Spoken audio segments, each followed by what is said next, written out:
Now, if you love optimal work daily, a great podcast to pair it with is the Hustle Daily Show, part of the HubSpot podcast network and the audio destination for business builders. The Hustle Daily Show provides your daily dose of business, tech, news, and original stories to keep you in the loop on what's trending in business so you can use this information to help your own company succeed. The Hustle Daily Show's team of writers break down the biggest business headlines in 10 minutes or less, just like we do here, and explain why you should care about them.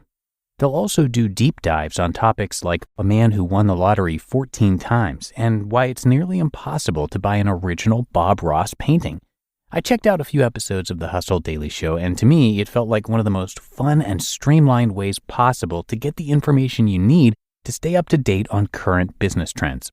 So be sure to search for the Hustle Daily Show wherever you get your podcasts.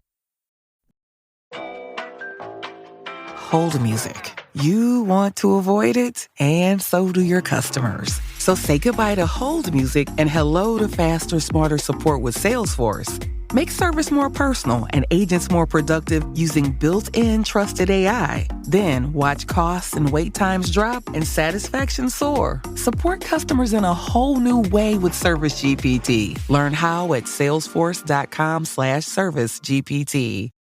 This is Optimal Work Daily, episode 1151, How to Stop Being a Workaholic, by Babauta of ZenHabits.net. And I am Dan, your personal narrator and host here. Welcome back, and today we're going to hear from one of our regular authors, Babauta of Zen Habits, and I'll give you a refresher on what Leo's site is all about after the post. So for now, let's get to it and start optimizing your life. How to Stop Being a Workaholic, by Babauta of ZenHabits.net.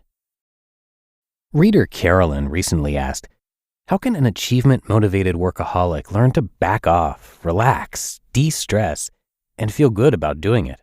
I'm too driven. This is a common problem, and one that has several parts we should look at separately. 1. Being achievement-motivated. 2. Being a workaholic. 3. Learning to relax and de-stress. And 4. Learning to feel good about it.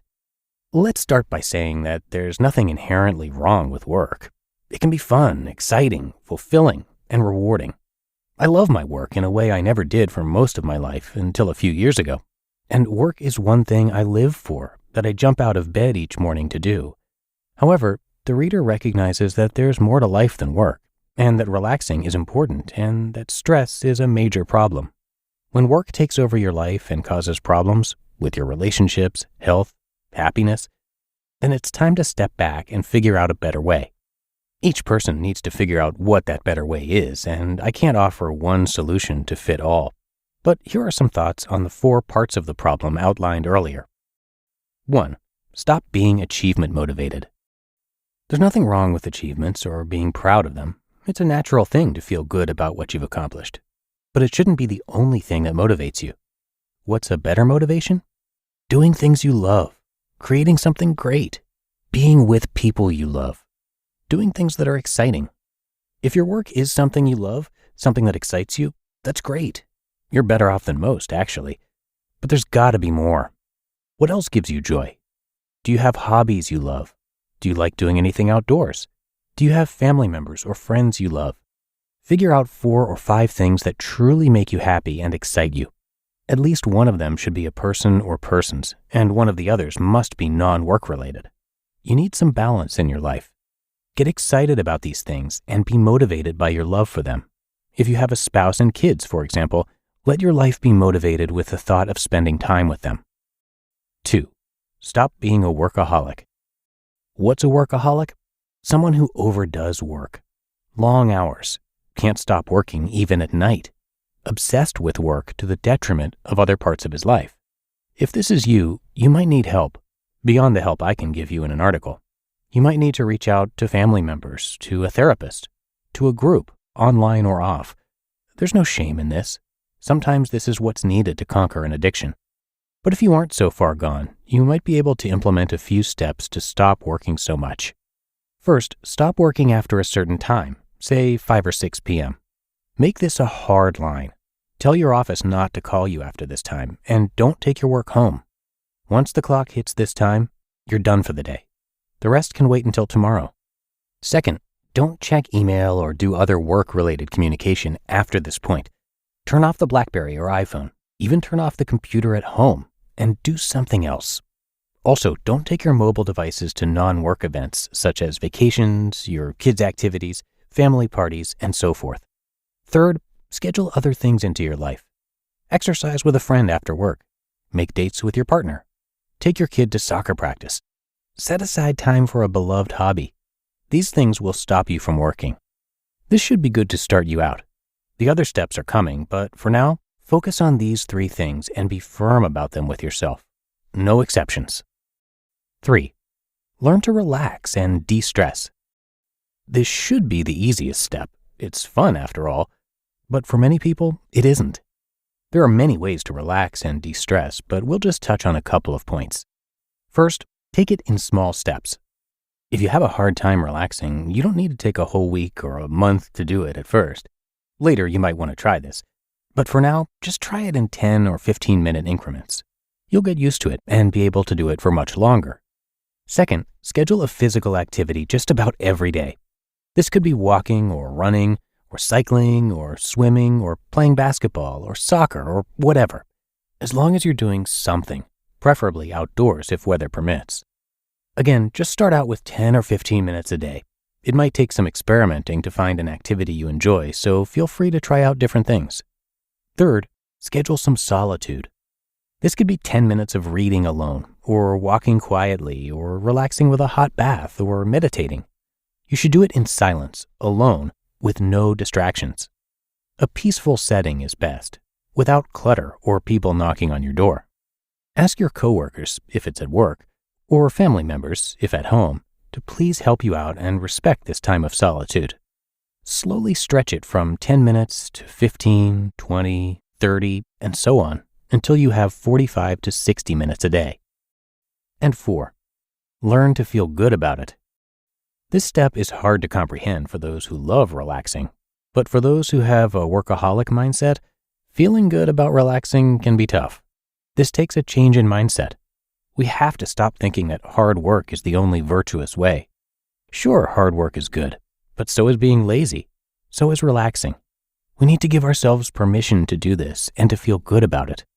Relaxing and being lazy are necessary to good health and happiness.